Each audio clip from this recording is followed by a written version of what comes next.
Happy New Year, everyone, and welcome to episode 40 of the Ceres podcast. Today's episode, the first episode of 2020, is with Eric Snaith, owner of Titchwell Manor Hotel in Thornham, Norfolk, but also the owner of Eric's Fish and Chips from multiple locations across the east of England. In this episode, we discuss being brought up in the hotel business, the blood and sweat and tears of the family investing in Titchwell Manor year after year. We also talk about nurturing younger staff and giving people the freedom to make mistakes and helping them learn from them.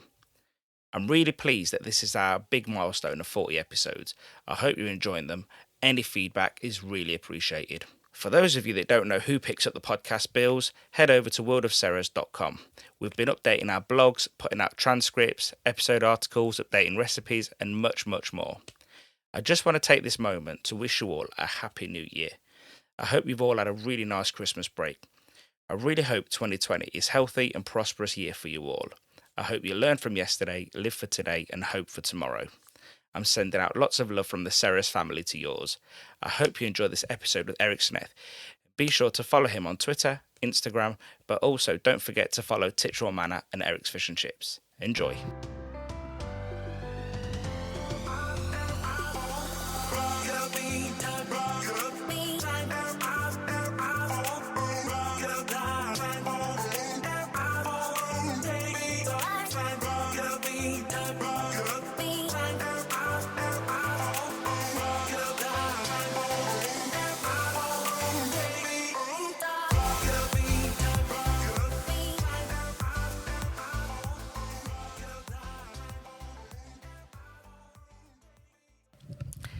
Eric, thank you for your time today. Thank you. Yeah. Good to be here. Thanks for coming to see me. No, it's a beautiful part of the world, mate. Beautiful. There's something about all this countryside and, you can see the coast and, it's really nice. I think it's a really lovely part of the world. We're saying, I think because you're never really passing through Norfolk. It's a true destination and, a lot of people fall in love with it. So it's a good place to have a business, I can imagine. But for those that don't know you, you are Eric Snaith, chef and owner of Titchwell Manor Hotel in Thornham in Norfolk, and also the owner of Eric's Fish and Chips, and you've got multiple sites, and that's probably where you come onto my radar a little bit, because that's my business, obviously, fish and chips. But if we start with a hotel, what's it like running a hotel? Well, you touched on it earlier while we were setting up, that one role doesn't quite cover it all.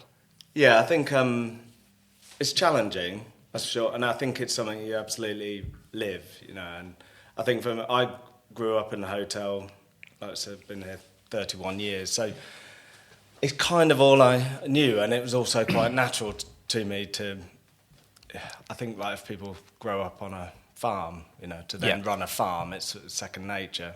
But I often think, the variations of what you do each day, from sort of accounting to, you could be unblocking the toilet to,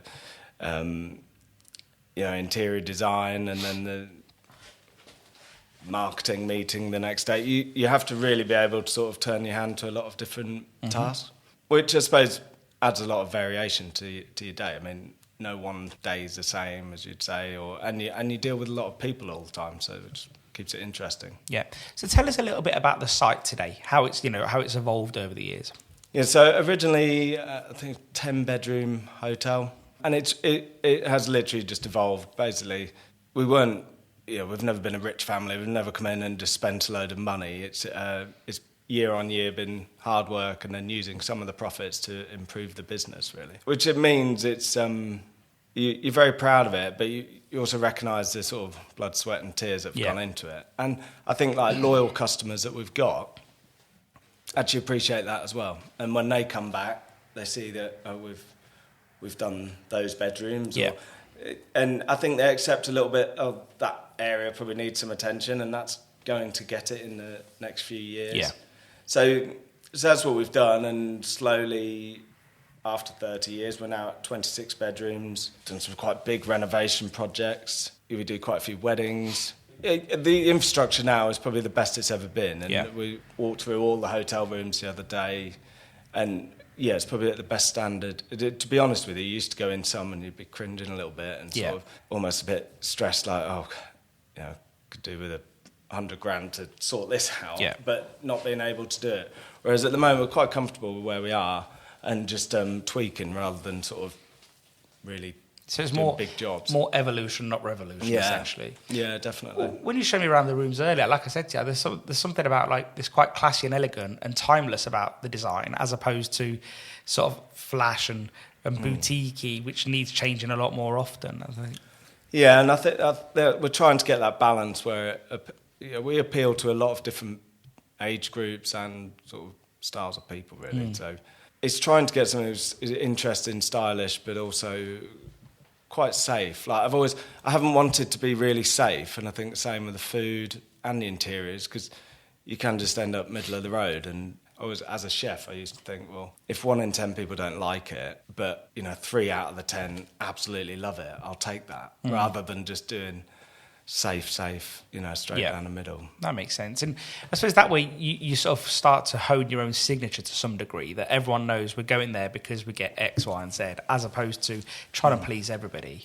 You must talk to customers sometimes. It's like, it's okay to not like it, or to not love it. Yeah. Like, especially when we used to do tasting menus. It's like, you kind of expect to have highlights, and we used to have one, like this brie custard cheese course I used to do. And it was either the standout or the worst dish for someone. And I actually thought, well, at least talking point, at least you're going away with some memory of it. In some ways, you'd rather someone, like you say, either hated it or loved it, as opposed to just going, Yeah, and then forget you want to evoke that feeling, don't you? Whether it's, like you say, negative or positive. Yeah. But if it's just indifferent, what's the point, sort of thing? Yeah, exactly. And that's definitely how I felt when I was younger. Probably less so now, but I used to feel like if I came out and talked to people, as long as I could back up what I'd done and I cooked it to the best of my ability and I was happy with the flavour, if they don't like it, it's like, well, cooking to my palate, not yours. So what would you say, like, if we just focus on the hotel bit for a second, what would you say the biggest challenges are, like, in terms of running a hotel? It's probably just increasing costs, in all areas. Staffing's always, it's not a struggle because we've got a fantastic team at the moment, which we're really proud of. But the challenge is financial, really. It's just not like the uncertainty with bookings going forward. I mean, we're constantly now, you just like having the confidence to just go into each year is tough because the bookings aren't that far ahead. People are sort of nervous when they're spending. If you get really bad forecasts now, you can have quite a poor week. Whereas it felt years ago, you were almost guaranteed through those 6 months of the year it's going to be strong. And do you think that's probably got something to do with the political climate, do you think? Even from the recession. From 2008? Yeah, I think so. I think people were slowly getting back more confident to spend, and then Brexit sort of hit everyone again. And probably that people are struggling a bit more. As a family, we do all right, and financially we've got nothing to moan about at all, but you're still watching what you spend. To go away and have a couple of nights in a hotel and food and drink, you can soon be spending £1,000. Yeah. I think it hits everybody, so it's difficult. We're going to see, hopefully, a little bit more optimism now, with obviously all the elections out of the way. And so if those are the challenges for the sort of restaurant, for the hotel, what would you sort of see as the challenges for the restaurant? Because one thing we were discussing a little bit earlier was, does the hotel support the restaurant or does the restaurant support the hotel? And you sort of indicated that actually it's the hotel that sort of helps the restaurant more. So I think so, but then I think people are staying at the hotel because of the food. Yeah. Oh, okay. So they are hand in hand then. On a sort of financial side, I wouldn't say the restaurant doesn't bring in extra money that keeps the hotel running. So I'd say sort of on the finance side, it's really important that you've got the rooms full and then people eating. Yeah. But without sort of investing in the food side and the restaurant at the hotel, the rooms wouldn't be as busy. So it all goes hand in hand. Yeah, exactly. I think it's like saying service or food, what's most important, and you can sort of argue it either way, but there needs to be synergy between the two. Do you find that if people are staying, obviously there's breakfast involved, but do you see that, most people that stay here would be eating at the restaurant then? Yeah, but more and more are sort of eating one night, out another night, which I sort of understand. But there's a lot of choice around here, like you were saying, wasn't there? Yeah, the area is fantastic now, and there's some really good places, lots of variety. A lot of our customers will go eat at the fish and chip shop one night. So as much as you sort of try and encourage people to eat both nights, it's realistic that they'll want to eat out. So, and just to clarify here, because obviously for people that don't know, you're in a very rural area, so people choose to be here, so they'll end up staying for 2 or 3 nights. Yeah. So whereas some other hotels might be like a single night occupancy, here they're choosing to stay for 2 nights a week or whatever. So they will choose to eat in different places. Yeah, of course. And we're probably 99% leisure as well. You know, there's no business custom really. Oh, really? I suppose, but then again, if there's no businesses around here, well, there wouldn't be really, would there? Unless they're driving past to go to somewhere. Yeah, I mean, we get a little bit, but like I said, like probably 2% or something. Okay, wow. So how does the family end up getting into the hotel business? Like, where does that, so around 30 years ago, you was about 8. I don't want to give away your age, sorry, I just did. But so how does the family sort of, decide to get involved? The actual purchase of the hotel, I'm not sure if that was a bit of a whim from Mum and Dad. Oh, really? They had been involved in a hotel in Lincolnshire with my dad part-owned with his brother. But I think it was a downturn in his business. I think it was actually a death of like one of his main contacts in Italy. And I think they always liked Norfolk and saw the hotel in it and went for it. And I just remember them saying like, the rest of the family, so worried, like, what have you done? And the friends sort of coming and trying to help them. And, in the early days, we were just living in a sort of flat at the back of the hotel. My sister and I were sleeping on the landing for probably a year or something. Went through some sort of quite tough times. Yeah. And I think taking on a team as well, I think it's pretty full on. I mean, it was mad when you look back at it. And then my dad's stressing because I want to open a fish and chip shop. I'm like, well, at my age, you were buying the hotel. Yeah, they don't realise the difference, yeah. Well, I think my dad, by the time he was my age, he had 4 kids, and they were all under, I think, first kid was 18, last kid was probably like 28-ish. Like, you think 35 years old, I was like 10-ish. Like, and then I was like having a kid at 35, and my dad was like, no, 13. He was like, oh, you sure you're ready? And I was like, exactly. You'd finished, But I think it's just the way that they protect the kid, don't they, in a way, like that they're just so worried that, that you're I think it's a stage of your life, isn't it? I think that's I've talked to my dad about doing any other businesses and with these new and he almost can't understand why I would want to take on more pressure, more responsibility, whereas I'm thriving on that at the moment. And I really want to, and it's like he's probably at the stage of his life now where he's sick of all that. Whereas you're loving it all. He just wants an easy life. So I'm sort of like, don't worry about me, I'm doing what I want to do. So how did you find it growing up in essentially a family business? Because your dad was in another business before, but it was a different business. But what was it like growing up in the hotel family business? Like, did you and your sister muck in growing up? Started sort of pot washing when I was about, I think, 13, 14. But it's strange. I mean, like, I think, how do you sort of answer that question? It's just all I knew. So we just rolled with it. And I think as kids, like, I don't have any negative feeling about it. I don't sort of remember loving it either. Just but automatic. I think as kids you just get on with it. So I mean, I have pretty positive memories of growing up in the hotel. But I don't know. Do you feel like it gives you a lot of independence? Like being in a family business like that to some degree, like you learn what it's like to work early on. You don't see it as a big deal. You sort of like, without playing on the words, Lord of the Manor. You just get on with your work. You do what you're sort of involved. You've got tasks to do. And I think you sort of understand the work ethic, and I think it makes you quite social. Like that was probably positive, dealing with different people, whether it be staff or customers.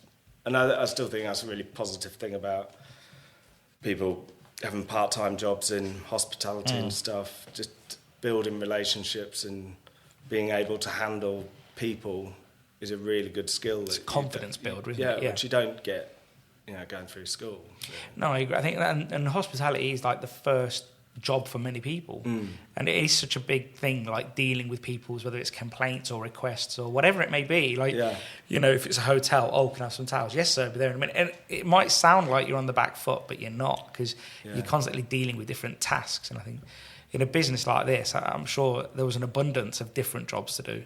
I think. I mean, I totally agree. I think for young people, it's as good a job as they can do, because sort of working under pressure, putting a front on when you're tired, being able to adapt to situations, spilling a glass over someone. Yeah. And you think, like, to then go, it probably prepares them to then be in a working environment where, also, for their boss, they might have to put a brave face on or whatever.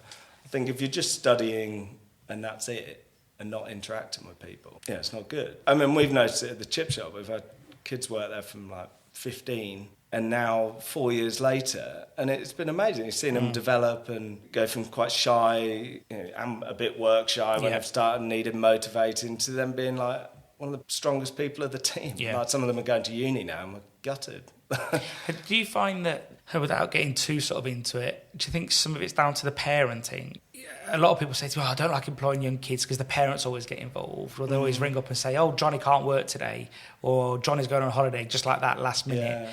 And like, do you find that, how long does it take for kids to generally come out of that sort of safety net? We don't get that a lot, to be honest. I think sometimes they're an easy target, aren't they? People say, youth for today, I don't know, whatever. Back in my day. Yeah.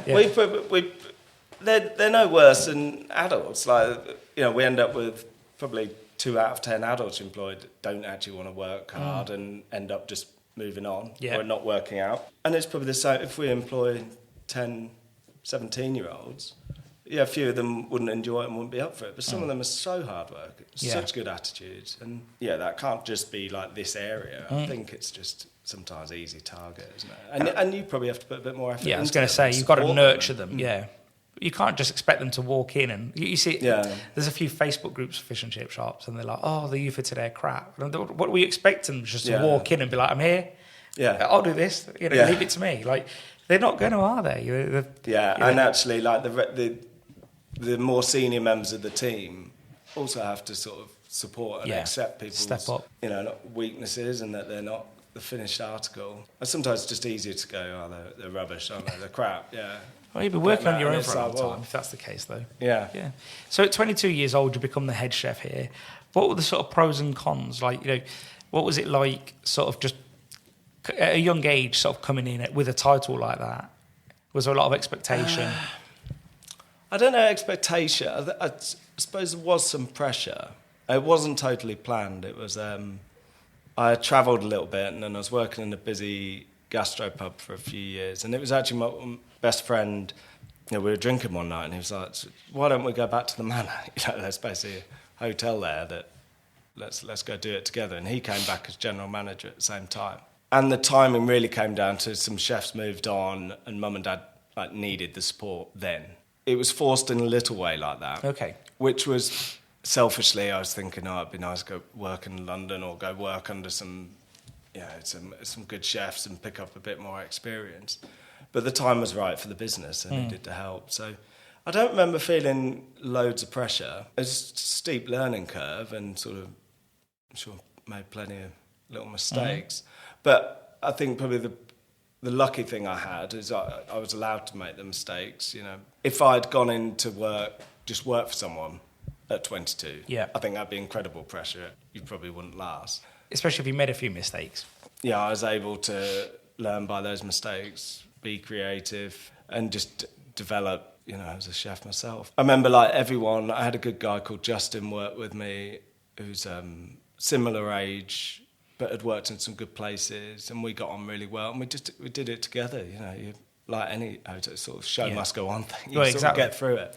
What was it like working with your mum at that age? Right, you've come back, you've worked at a few places, because obviously she ran the hotel. I was talking to her about this the other day, because we went out. Generally, we had a really good working relationship. Quite similar, criticised either of us at the wrong time. It sort of doesn't go down very well, but often we sort of think about it and then actually agree with it.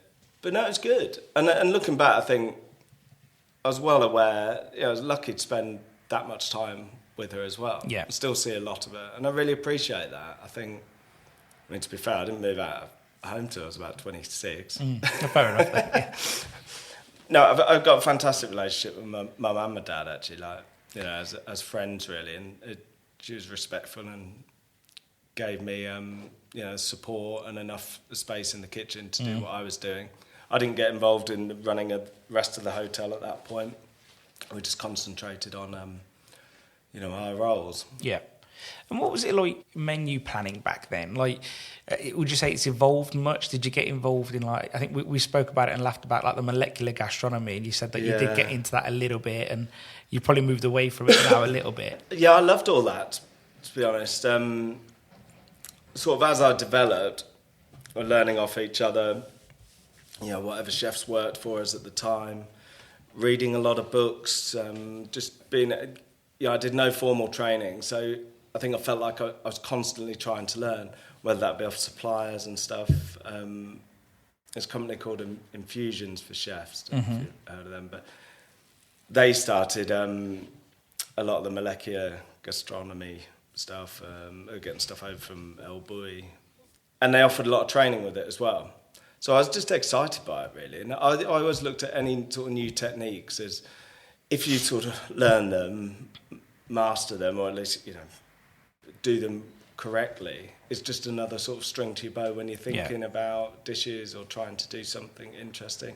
And that's how I sort of looked at it with water bath. Like, we would use water baths quite a bit, and they seemed to come, like, really in vogue, and then it was really cool to just slag them off. And it was like, well, for some techniques, they're fantastic. Yeah. And don't just use them for everything because it's a water bath or whatever. I think it probably was abused, really, because I think there was a point where everyone was sous videing everything, whether it was chicken breast, mackerel, you name it, everything. And I think when I did the podcast for Phil Vickery, he said that the only thing he doesn't like with sous vide is that everything has the same texture, especially when they were overusing it, because everyone just got everything to that point of mushiness, like, and he says, like, obviously there is more nuance if you do it right, and, if you're starting with a tough cut, you can see how it's going to end up quite nice, but everything just has that mushiness, he was saying, he doesn't like it. Again, I think that's when people are using it wrong. Yeah, and I think that a lot of that is just holding it for too long, and it looks medium rare, but it's actually like eating like it's well done. Well, we've used them for weddings, for outside catering and stuff, and it's so good for that, because the wedding can be a half an hour, 45 minutes later, and say we'll be cooking lamb or something in there, and we're just in control, and then we can finish it, and it's all perfect.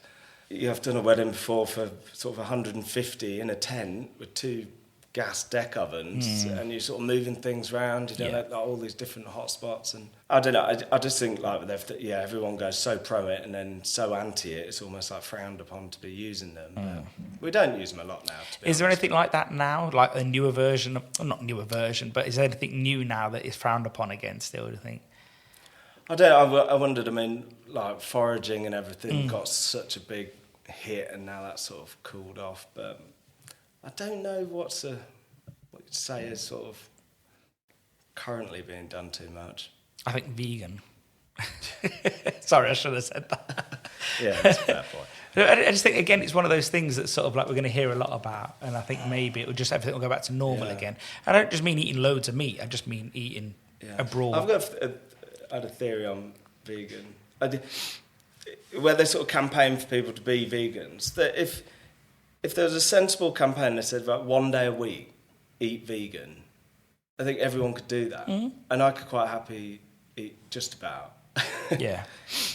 But because you could have quite an interesting meal stuff, but you don't want to do it 5 nights a week. No. God, you don't want to do it 7 nights a week. Yeah, if everybody did 1 night, that would probably make a really positive difference. And it's sort of, I don't know, people are almost unrealistic with what their hopes are for things like that. And then if everyone was a vegan, it'd be a disaster the other way. Well, it would be. So, Well, it would be, I think, because, vegetables for a start are about, like, 1/10 dense in calories than meat anyway. So you've got a huge deficiency there. But I just think that it's unrealistic telling anybody what to do. Just, maybe, if people eat a lot of meat, just say to them, introduce vegetables to your daily diet. Yeah. Don't change your whole day of diet. Just eat a few vegetables. It doesn't hurt. But I think you see a lot of restaurants now, like, really jumping onto the vegan side, and we see a lot of takeaways as well. And I'm not a huge fan of, like, vegan alternatives of fish. Like, what is it, banana leaf or something else? No, banana something, and then there was something else, jackfruit, which tastes awful. So I think I don't mind cheese, obviously, but cheese ain't vegan, so I suppose it's vegetarian. But I think you do see a lot of, like, vegan alternatives as such, and I just think, well, should we focus on just doing what we do best? Like, so if it's fish and chips, do fish and chips. If it's ribs, do ribs. Yeah. Don't be trying to sort of take someone else's money. Like, leave that to the vegan restaurant. We don't have anything for vegans at the chip shop at the moment. And we've been sort of racking our brains trying to come up with something, because I know I'm just going to, a vegan's going to come in and be really mad about it.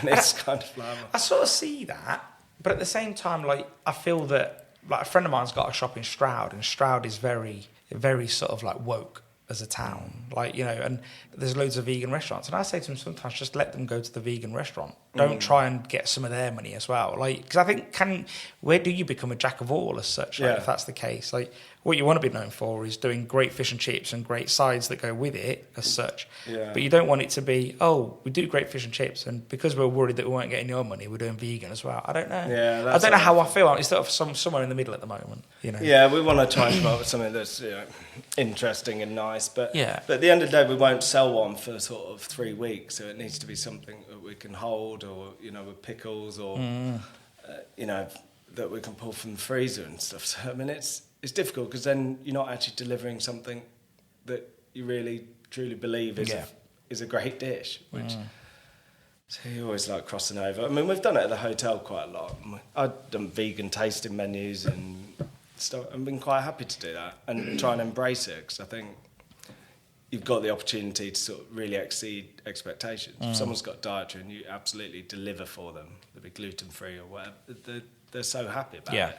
So see it as an opportunity is how we've tried to look at it as a business. I think on broader menus, I don't see it as an issue at all. But I think it's when you're trying to replicate one thing. I think that's like for example, fish and chips or a burger or whatever it may be. I think that's where you might fall short. I don't know. That's my opinion. But no, it's interesting, because I think that is going to be a thing moving forward.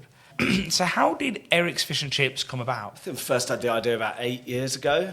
My wife and I, Lydia, used to sort of talk about it. We sort of saw, part of it was a business decision. I thought there was, Hunstanton's got a lot of fish and chip shop. Then you're going all the way to Wells before there was really anything coastal. There was business opportunity, I thought. The hard point was finding a location on this coast, and we saw like a few opportunities. But then approached Drove Orchards, where there was a shop at the time. Basically did a deal with them to change that into a restaurant. And I think the thought process was just doing something complete contrast to what we do at the hotel. I think doing it with the nation's favourite dish really appealed. I love the way fish and chips is, people are happy to eat it once a week. It appeals to the youngest, to the oldest, the richest, the poorest. I love that mass appeal. And when I researched it, I felt like a lot of places were basically doing fish and chips to try and do it as cheap as possible, because people don't want to pay a lot. Not really their fault, but under pressure to hit a certain price point. And I thought there was an opportunity to look at it more on quality and we'll try and make the best fish and chips we can, and then charge what we had to charge. That was the theory. But also not making it chefy. It was sort of important to me. I wanted to be like traditional fish and chips. Yeah. But just hopefully with that extra sort of 10% focused on flavour, really. Have you found like a bit of a ceiling on creativity on that side? You've not got a broad menu like you have in the hotel. So, but obviously fish and chips, people have expectations of what fish and chips is. So, how far have you been able to take it without, We've tried to be sensible with it, because that's what I didn't want to be sort of doing some gastro pub fish and chip and I don't know, some silly creative edges, when we wanted it to be quite unpretentious and it be fish and chips, but God, that's the best fish and chips I've had. That's all we were trying to achieve. So it was just by trying to do the batter as well as we could, whether it be the potatoes, we quite like using beef dripping, because it had that nostalgic side to it. But then little attention to detail, like even if the lemon's on there, making sure it's really nicely done, and the accompaniments were as good as they could be, and made our own sauces. And it's stuff like just doing pineapple fritter and using real pineapple. I mean, that is sort of a big difference. Yeah. So it was little things like that. So we don't go crazy. I think it's important. So how many sites are you up to now with Eric? 3. And what would you say the difference is between the demographics of each one? The other two have only been open about 6 months. One in St Ives in Cambridgeshire, so that's been the biggest difference, I think, really. It's a lot more, it's just not the tourism. Okay. Because at the end of the day, like Thornham is mainly tourism. Yeah. We have a good local trade, but it's a really busy tourist area. St Ives has been different because of the location. It's sitting on like a small development. There's McDonald's, a Subway, it's Costa. So it's interesting to see us against those big brands. Yeah. So the demographic, it's been a little more challenging at the start because it's sort of people getting used to what we are. Yeah. So the immediate thing we had was people just coming in and saying, getting a bag of chips and saying, "Oh, it's an expensive fish and chip shop." It may be more expensive, but that's not what we are. And it's difficult because I think some people see the value in what we do. Yeah. Whether it be being able to have a nice glass of rosé or the quality of beer we've got, which we've brewed ourselves, and all those little bits add up to it being worth another £1.50. Of course. For me. Yeah. But for some people it won't be, and it's like, well, that's fine. Yeah. But you're not our customer. So. I suppose you probably, if you're not in a tourism area, you probably lose that feel-good factor, that holiday factor. I'm spending because I'm on holiday. Yeah. Right? Whereas if it's just residential, well, I'm going to go there because, the kids have finished school or for lunch or whatever it may be. They're probably thinking more every day. I've only got X to spend, for argument's sake. Yeah, a lot of us, it's treat day driving to the coast for fish and chips. But then most towns, really successful fish and chip shops as well, don't they? I always think it's quite funny. Yes, you want to be near the coast, but actually fish and chip shops in towns are just as successful. Yeah. So I think there is some of that, but I think it's building up now. We seem to be getting like quite a nice range of customers there. We get builders coming in, we're getting business people coming in, but getting more families. I think it's probably quite challenging to get families past McDonald's. Yeah. Well, because kids know what they're having. They know what they get, yeah. So how do you balance sort of quality, ethics and price? Because that's a constant juggle, isn't it? It's probably a difficult one. I mean, we feel like we're restricted how far we can go on price because I think people are just really sensitive to it at the moment. We price where we feel like there's integrity behind it, and it's priced because that's costing us X. And I've always felt the same with the hotel. I need to be able to sort of stand behind what we're charging. So I believe it's like fair price, and therefore it's it's good value, but it's not cheap. Well, value isn't just about how cheap or expensive it is. No. It's what you're getting as well, isn't it? Because I think that when I looked at your menu, there's a lot of things that are locally sourced, which means they may cost a little bit more because you haven't got that scale behind that, and there is ethics involved, and so I think that does matter. But I think customers, again, it depends where they are, don't it? But if you're in St Ives, for argument's sake, they might look at that a bit differently. Stuff like sausage confuses people. High welfare, Dingley-Dale pork sausage, and it's costing us a lot more money. But I don't want to serve something with hardly any pork like that. And plus, what frustrates me is it's like, well, both are fine, but we're trying to make a distinction of what our restaurant is, and if people want to have that kind of sausage, they can come to us and have it. Whereas it wasn't really an option before, or it isn't an option anywhere else around us. But some people find that like they can't get their head around that. It's like just trying to rip them off or something. I think a chip shop sausage is a pretty unique thing. That's why I think that a friend of mine summed it up the other day. He goes, "I sell this sausage that I buy from the wholesalers, but I've never eaten it." And and I think that it is. Not that they're terrible from the chip shop. They're not. It's just that they're different. I think there is less meat for a start. There's more rusk, and the meat is ground in a particular fine manner that there's no texture. So it probably goes down very fast. Let's say, and I think that your sausage will probably have some chunks in there, and you could probably see a bit of fat and a bit of pork. Yeah, and I think that might offend some people because it's not a chippy sausage. For example, when we did it's a slightly different product. It's a fish cake, not a sausage, but we do the fish cake mix, and we're at a shop and we do some homemade fish cakes, and customer goes, "Oh, what's that white stuff inside?" And I was like, "Show me." So he opens the fish cake a bit more. And I said, "Oh, that's fish." And he was just like, "What?" Because they're not used to seeing it. Normal fish cakes, for argument's sake, don't have flakes of fish in. It's minced white fish. So and I think maybe it's the same with the sausage. It's very much, it's a homogenous product. It's very consistent, So I think that's and I don't look at it like the other way is bad. No, to be honest, you've chosen to take this stance. Yeah. And I felt like when we were going to do it, we needed to have like a clear direction of what it was really. And I remember not arguing with our accountant, but debating with him. Like, there's ways we could do things to make a better margin. But I was like, equally, I want to have a restaurant that I'm proud of and that excites me, and I'm not just doing it to drive cash. Like, I want to make money, but there's a balance for me. And it's just a longer process, isn't it?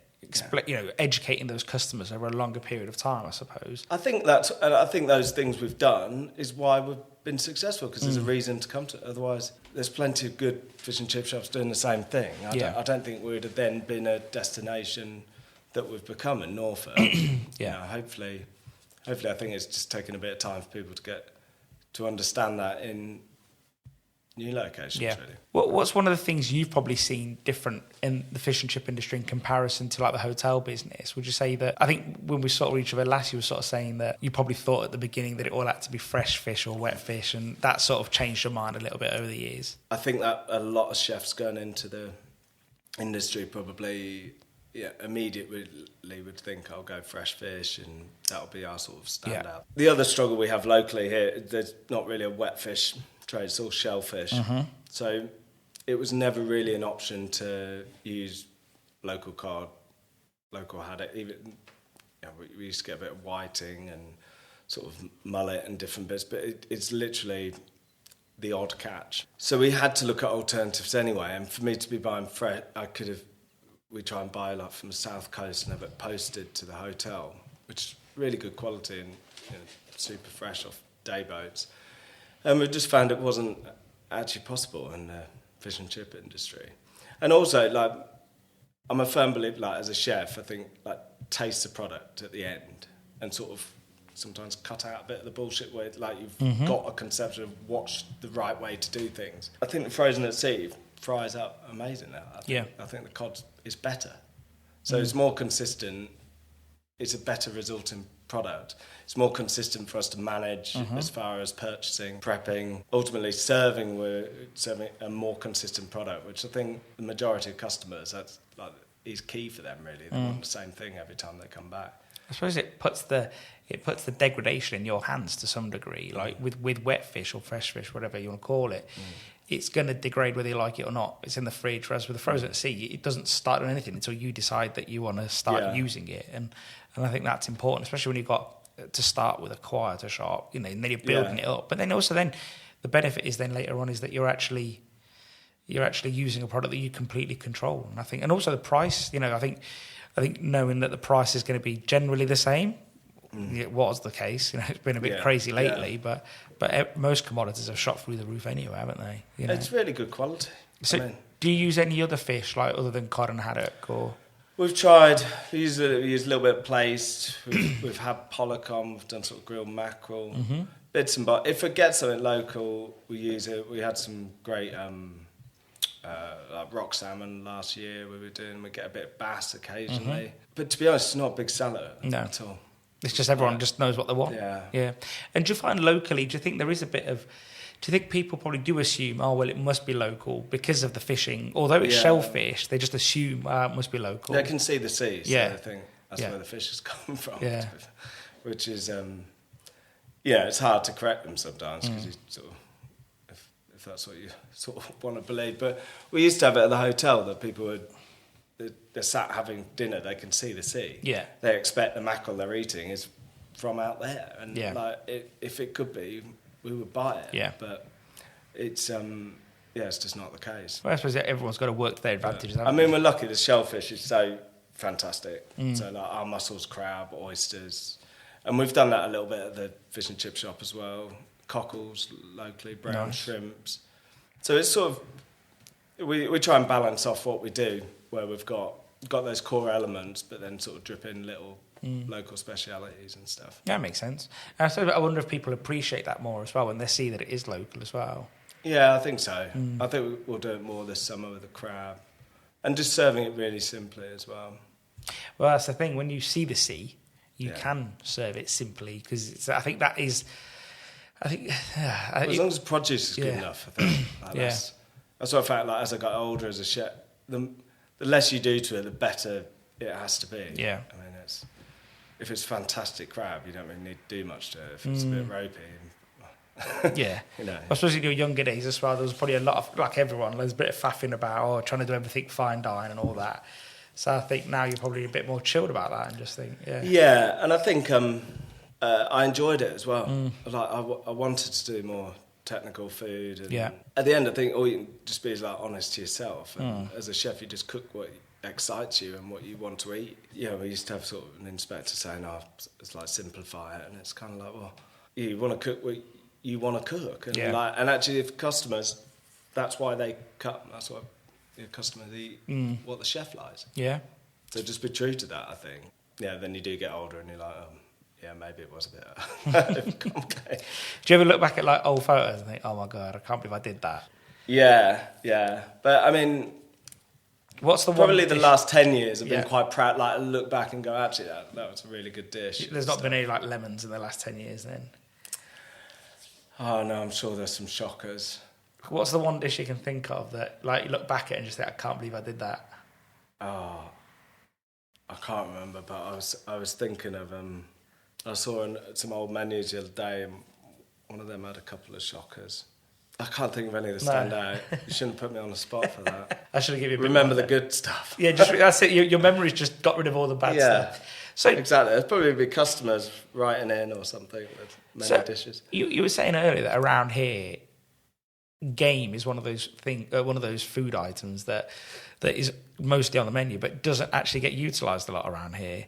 Yeah. And what's your thoughts behind that? Why do you think that is? I think basically, I think it's not that popular to eat because I'm in the same bracket. I was doing a cooking demo last weekend at Holcombe, and they wanted to focus on game because there's so much shot around here for sport, and it's ultimately not getting eaten enough.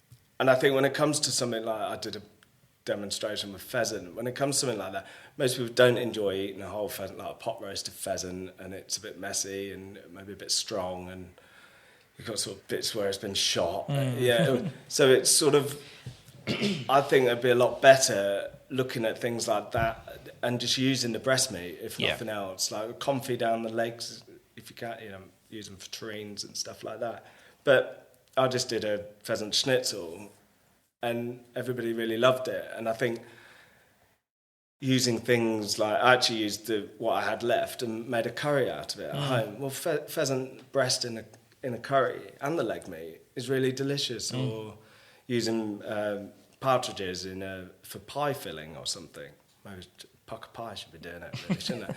But it's delicious. It's just a little bit sort of tastier chicken most of the time. But yeah, I think maybe when people try and push the whole thing, if you see people sort of sat in a restaurant trying to eat a whole partridge with a knife and fork, it's like, it's an effort. I wonder if people, I think the generation of today especially are probably afraid of stuff like that. They see a whole bird and they just think, oh, it's a bit daunting. And it probably reminds them of death, like to see a whole carcass in front of them as well. So, I think that there's probably a reason why supermarkets sell so much of fillets, Yeah, but then they don't sell partridge fillets. No. When, that would be the thing to get people onto. Yeah, it's true. Does it spoil faster, partridge, than chicken, let's say? I don't think so. No. I wonder if they just... It's just like I suppose it's not mass-produced. Yeah, how would you have a regular supply? I can imagine like a small butcher's doing it, or even just a butcher's doing it. Or, we've got a butcher's in our local garden centre. They do venison, and they do birds, and they do stuff like that. So I can imagine them doing it. The other thing, it freezes really well. It improves it to freeze it. Oh, really? It tenderises the meat. So that makes sense. It's good to... I do, in the demo, I was just encouraging people to try it from the butcher. And you always do see the birds all over social media though. It's like, especially this time of year, every chef's doing it. But I do wonder if they actually do go, if it actually sells, if people are like, I'll have that. I don't know. But like you said, they're probably cutting it up and it's just a breast on a plate. And yeah. I think people some people, it's like you get the farmers come in and they love it, and like one of my friends, he loves it. But I do feel like a lot of the time it does eat quite strong, and I think for me, if they're going to get like a lot of people eating it, you probably need to be a bit more creative with it. I did a little sort of just creamed partridge, with mustard and a bit of stock and stuff, and that was like delicious with the little breast. It's just trying to get people Kentucky to do that. fried partridge or something. That'd be quite good, I think. Because again, it's fried. I think anything that sort of gets people halfway to how they eat food. Yeah. In today's modern world, I think they're going to get them being more adventurous, isn't it? What I was thinking is, you've been here since you were quite young, and you're still young now. But like, what would you say? Like, what have you learned over the years when it comes to managing people and teams? I suppose overall, just trying to identify how people need to be managed individually, man management, so whatever. I mean, I hope I come across as a good manager. Got a lot of people working for us, and a lot of people that work really hard for us, and have done for a long time. Really proud where, like Chris in the kitchen now has been with me 10 years, and he's not a one-off. The team we've got at the fish and chip shop, sort of people from the start, 5 years. I think I try and be sort of firm, consistent, fair with people, flexible. And I think it goes a long way when people are going through either tough times or, whether it be a couple of days or over a longer period. I think generally people appreciate that, and the more you sort of support people when necessary, the kickback is so much better long term. Yeah. And even if I've always had the view, if people are like, can I get a day off for a wedding or something like that, just always say yes. Yeah. I remember when I was young, like, you miss out on so much as a chef or in hospitality anyway. So if there's like one little thing you want to do, or even if, it's a handful of things a year, it means so much to make that happen for them. That they've still got their foot in a normal life. Like, they can still partake in normal things. I think the negativity to not be able to do it, it just gets blown out as well. Well, I suppose it doesn't help if, if they can't do these normal things, but the special occasion normal things, they'll probably be alienated from their family and friends, and that that can't be good. Really. Yeah. And just dealing with like home life and like my wife would say, it's disappointing for them if you're not there, let alone if you've got kids as well and stuff. So we try to just try to be respectful to them as well, I suppose, not just... So when you say that you treat them all sort of differently but fair, is that just because you understand that their personalities are different and they will take feedback, even negative feedback, in very different ways? Yeah, and I think some people need like a bit of firm speaking to, some people just need more support. I think it's just important to identify that as much as possible. I'm trying, like myself, to try and make more time for the staff as well. Like I found I was coming into the hotel and being very busy in the office, and then not having any time to really talk to anybody because I'm in the middle of sort of juggling 3 or 4 either email conversations or something. So I'm trying myself to make sure if I'm here, actually be more approachable and because effectively being that senior sort of lead figure, you need to give time to people. But I think everyone has sort of bad periods, whether it be a death in the family or even like their pet dying or something, and just having a bit of respect and giving support for that, I think, goes a long way. Too right. What are your thoughts on like the 4-day week? We've done it in the kitchen for about 6 years. Okay, so fairly early to that then. Yeah, might be longer than that even. And some of our motivation behind that was just we were getting a high turnover of staff. Okay. And this was when I was in the kitchen full time, obviously, with Chris, who's now head chef. And we felt to some extent people were just knackered. Like, we were employing young chefs. There's not many chefs around the area. It's difficult to get them. So if you've got chefs, you don't want them to leave. So we found, I think, by doing 4 hard, long days, commit to that, 3 days off, the benefit outweighs it just gives you a better balance, I suppose, is what I'm trying to say. Yeah.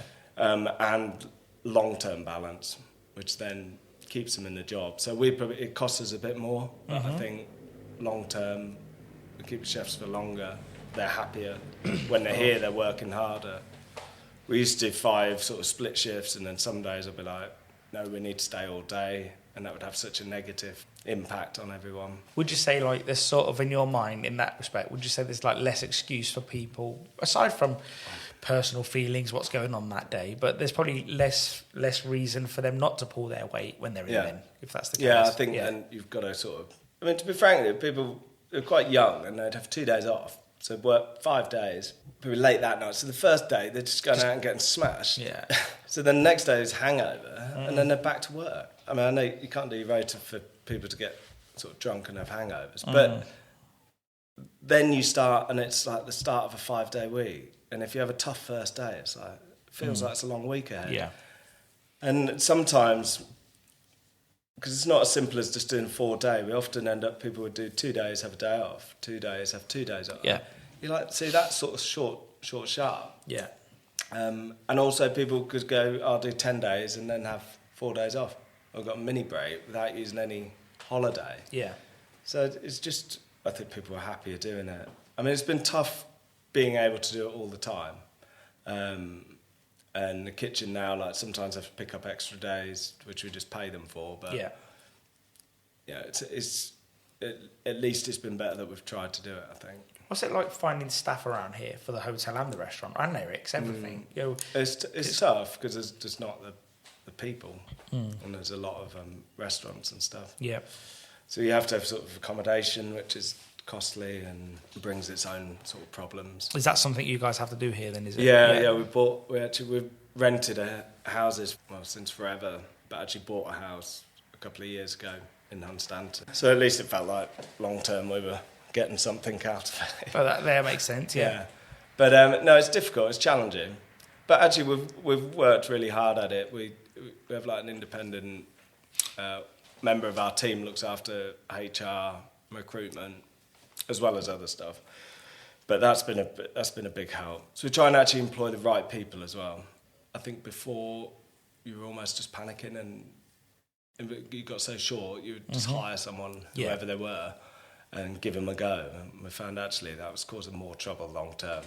So we try and be, better at the interview process and make sure we're getting the right people in. Yeah. It's challenging, but it's an art not in really going to itself, get any isn't it? better. Yeah. So it's.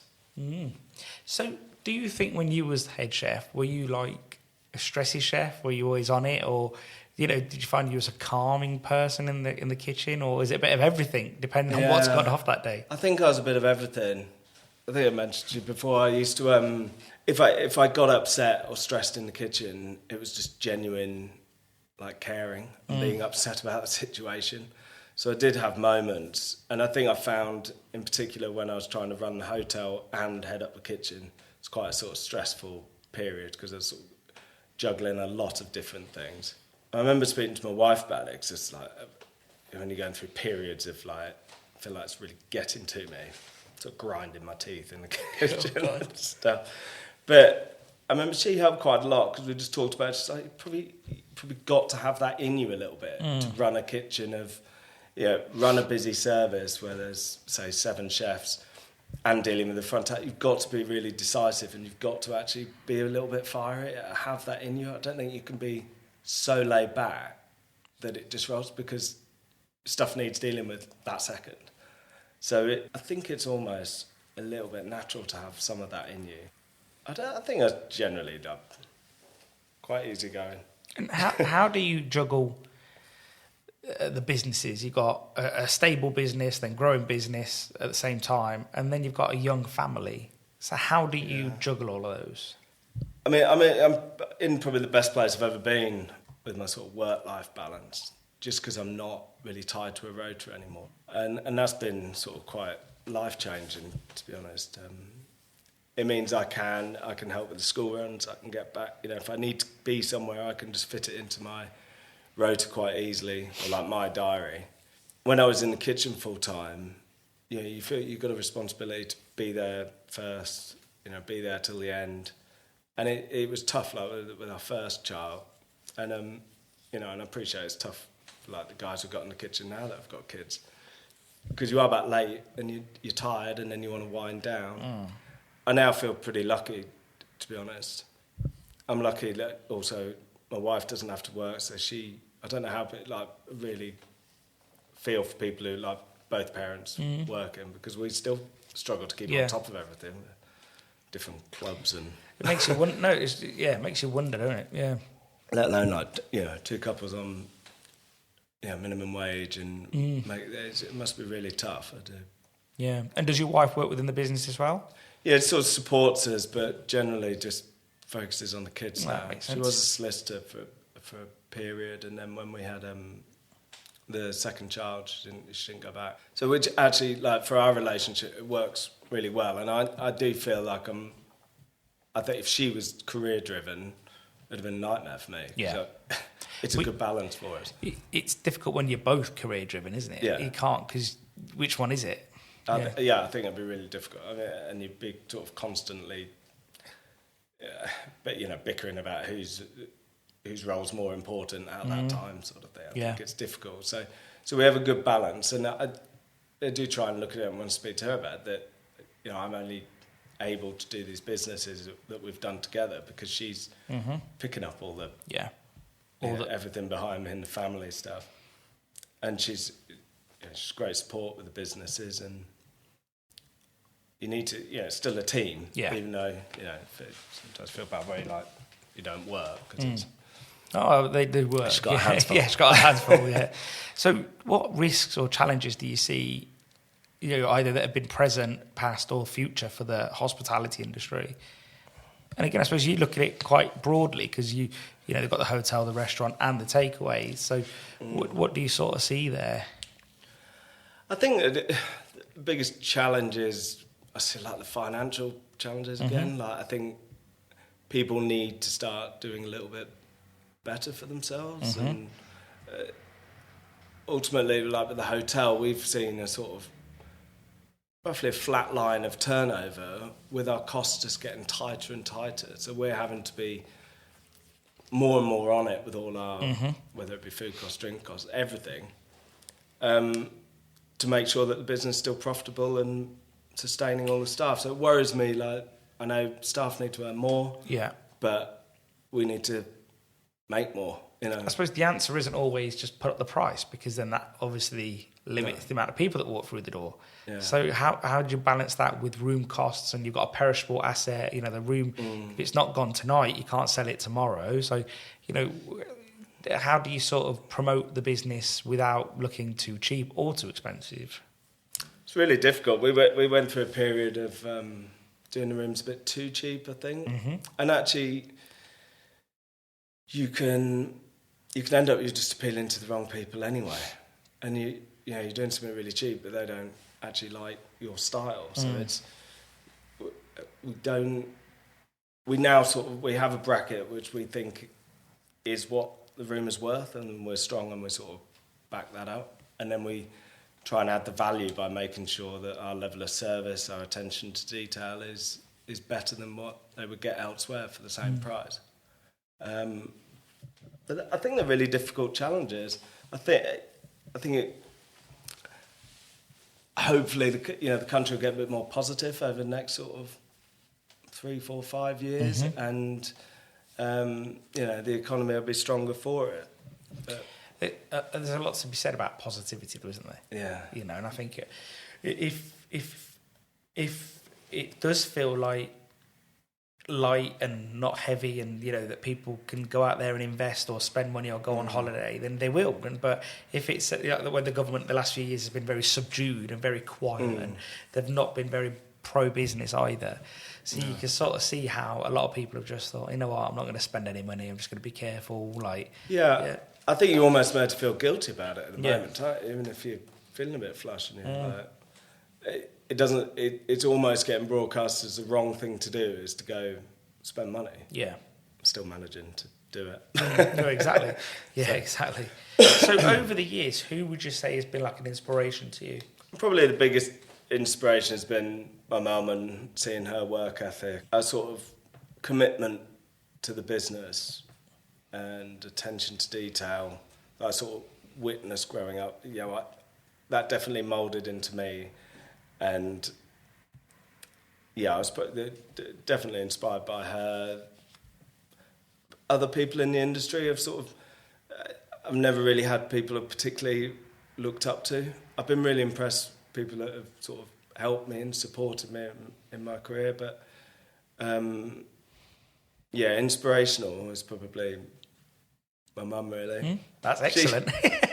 She did say, I was speaking to her the other day about this because we were out together, and she was like, because she worked so many hours, it was like every day in at 6 o'clock or whatever, and she was the face of the business.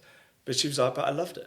And I don't know whether it's just like some of it trying to make me feel better about it, but she's like, she really enjoyed it. And I suppose there's a bit of me, like and my kids could be saying, working a lot and working at home all the time, but at the end of the day, I'm creating a lot of the work. I do enjoy it. I get a kick out of it. It's almost like a hobby, developing the businesses, and I find it almost addictive that you want to be under pressure. You want to be doing lots of things. Yeah. You could have a lot easier life if you wanted. But then there's a lot to be said about finding meaning, and you've found meaning in building a family business. You've created something, and you are creating something. Yeah. And I think that's important. I think that people don't realise that. I think sometimes self-employed people don't realise how lucky they are because they are actually creating something. And I think that I remember someone saying to me once, it's all right for you because you've got a business. And I was like, well, yeah, but it's not that great. And he goes, yeah, but it's more than what I've got. And it was really just made me think that even if it's not a big business, so it's yours, whatever and I think there's something, that resonated with me a little bit because it was I think everyone wants something of their own, and you're creating something that has, significance, I think I've heard about it a couple of times where you could be, make sure you're enjoying the journey as well, and don't just get caught up in the striving for the next thing. I was thinking, like they're saying, if you athletes, when they've pushed for a gold medal all their life, and actually you get the gold medal, and what do I do now? What? And actually the journey's been the enjoyment. So I try and take stock of where I am at the moment, and because I think it's easy just to be constantly on to the next thing. And you can't just be on a constant treadmill. No, you can't. So what book recommendation have you got? One that really inspired me, and I loved it when I was a younger chef, was the Alinea cookbook. I just remember it sort of blew me away a little bit, some of the food and the approach, and just, and I probably tried to recreate a bit too much of it. That's what you do, isn't it? Yeah. No, I thought that was amazing at the time. And I was lucky enough, I went to Madrid and ate at the Alinea pop-up. Okay. I think it's the best meal I've ever had. Oh, really? So, it really delivered. Just incredible flavours. Like, lots of theatre, but everything tasted unbelievable. Wow. I think that was what I sort of really took from it. I think I follow one of the guys on Twitter, but I follow the different guy. So you were talking about Grant. Yeah. And I was on about Nick. So we were both on the same page, but just different guy. Yeah. But they seem very impressive. I follow him and, Yeah. Have you read his book? No. Is it worth getting? Yeah. Well, I'm going to take that recommendation and get it before Christmas. Yeah. So, and last question, who would you dine with, dead or alive? I always struggle with this question if, like, dinner party thing. I don't really, there's no one celebrity-wise or sporting achievement or anything that I'm sort of desperate to sit down and chat with. But I had like I had a good friend at school who died when we were 21, actually, and more recently lost a good friend. And you think actually to have dinner with them would probably be, the best thing you could do. Yeah. Also never met my granddad, which would have always been nice. But I'm pretty happy where I am with sort of, if you said who do you want for dinner, it'd probably be like family and some good friends at the moment. Yeah. I suppose you spend so much time working, you might as well. Yeah, exactly. Yeah, that makes sense. Well, mate, I think we've come to the conclusion of this podcast, and, thank you for your time. Thank you. And, it's been great, and really thank you for your time, and I wish your family a very nice Christmas. Thank you very much. Thanks for coming up. Cheers. We'll talk soon, mate. Right, cheers, mate.